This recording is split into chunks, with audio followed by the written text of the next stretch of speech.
Alright, you guys, welcome back to my short little tutorial. And today we're in Walmart again. I got the Hot Wheels Police Rescue, Hot Wheels Monster Trucks, number 2026. There it is. Pretty awesome. Here's the back.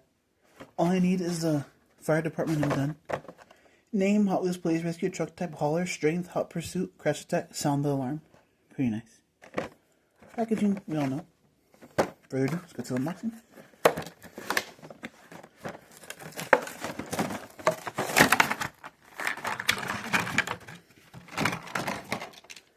Oh, alright. Here it is. Police Rescue. Oops. Police Rescue. It says Police Rescue on the side, and then the dark blue roll cage, white rims and bead locks, the tires. I like this one, and the blue and red lights on top. Exhaust pipes, and of course the other side. Hot Wheels Police Rescue. And the back of the truck bed with chains. That's the casting Little Holland 67. White chassis.